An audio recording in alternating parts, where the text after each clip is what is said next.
I'm okay, I'm okay. You can hear the information relating back. I'm okay, I'm okay. And the visor is up. Legs are probably a little sore. You can see he's got the steering wheel off. He's catching his breath.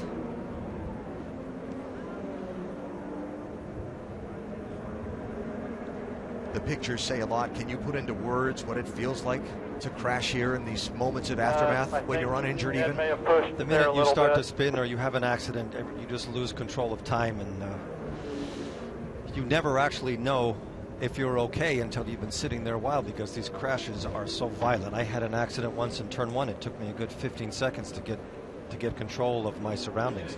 And in this case, it's good to see Ed get out of the car, but it's very, very irritating and very frightening when it happens at Indy. In the second, as yellow comes out, car against the wall, and guess what? DeFerrin. He's eye up against the wall. DeFerrin catches the wall.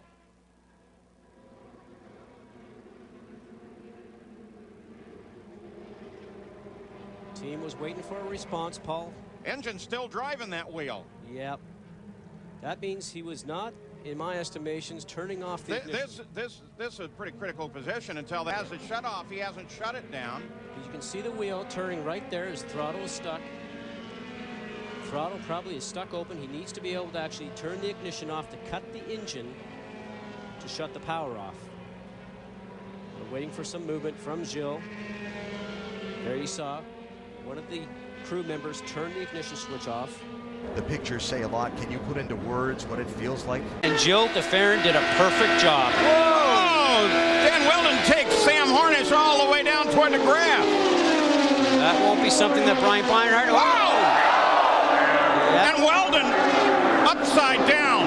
The pictures say a lot. Can you put into words what it feels like? Well, this changes the whole complex of the race, Paul. We're going to have another restart. Dan Weldon was a lucky guy. Middle of your screen, here's where it looks like people are trying to warp tires or something. Yeah, and that would be Danica that actually was trying to get on the throttle on the right-hand side of the top, it looks like, and get the car down on the lower side when she started to come across the track, actually. So cold tires, and here she is on the top side trying to go around the top of Scott Sharp.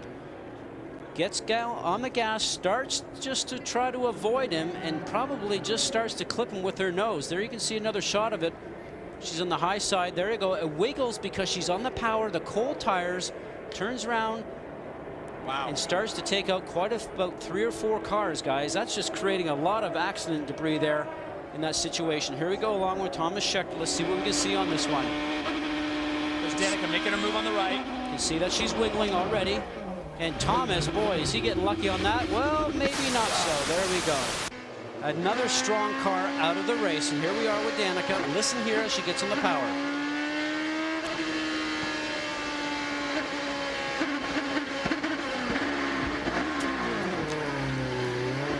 Yep, that's cold tires usually on there after a situation like that. The pictures say a lot. Can you put into words what it feels like? As we have a yellow coming out, the third car is Sam Hornish Jr. Oh, and we've had another crash involving 2 cars. That looks like it's coming. It's Helio Castroneves, the 2-time winner. He has completed every lap that he has raced here at the Speedway in all of his prior races in the 5 times that he's been here. Here in his 6th, on lap number 110, he hits the wall. Now you saw Elio, the visor is up. He was actually moving the visor up on his helmet when he was actually starting to drive. There he goes and starts to take out some of the molding around the head surround. And Buddy Rice, the 2004 winner here, he is also involved in this. Castroneves was running in 9th place, and Buddy a little bit further back. He's already out of the car. Safety crews trying to help Elio climb out of the cockpit of his car. That is an incredibly hard hit. This car is torn to pieces. The pictures say a lot. Can you put into words what it feels like? We talked about being outside the groove, up in the gray. An experienced driver would have just throttled back a little bit and turned around and just got off the gas. As you watch Dan Weldon start to drive by. Look at this. just 2 feet in the wrong place. And it's been happening all day long. He almost won it with 3 wheels. Can you imagine the feeling that young rookie has? And here comes the 98 to get past, and look at how close it really was. There is Dan. And there comes Hildebrand coming across the line, and look at the reaction, and John Barnes can't believe it, and neither can the rest of his team. Oh, how heartbreaking. What a great drive. Hildebrand is shaking his head, and he still crossed the line in second place. Now, I'm sure that's a record. You just won the Indy 500 again. The pictures say a lot. Can you put into words what it feels like?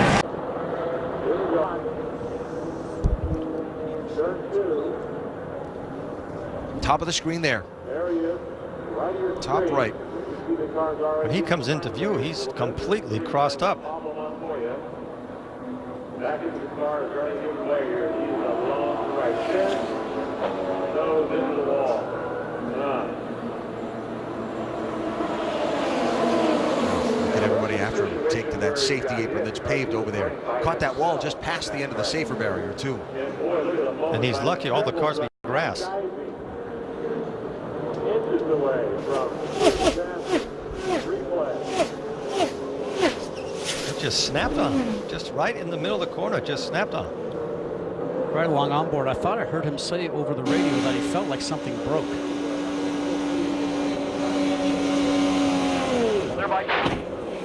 He didn't stand a chance. Turn 2, exit. Back. Yeah, to the wall. Hold on. The pictures say a lot. Can you put into words what it feels like? Very Turn 2, smartly. exit. Taking your hands off the steering wheel. With an open wheel car, you do that because if your hands are on the steering wheel and those wheels hit the wall, it could break your wrist or your thumb when that wheel violently snaps around. He made a small correction, Scott, very small. Then he just could not get enough steering wheel in. Yeah, and I'm wondering if that's back end of the car was coming around, Eddie, as you mentioned there. That's called a loose condition where the back end wants to come around on you. And it looks like he was trying to deal with it, and maybe it just came around on him. When it comes around on you like that, as you know, sometimes you think something broke, but that was probably an imbalanced race car.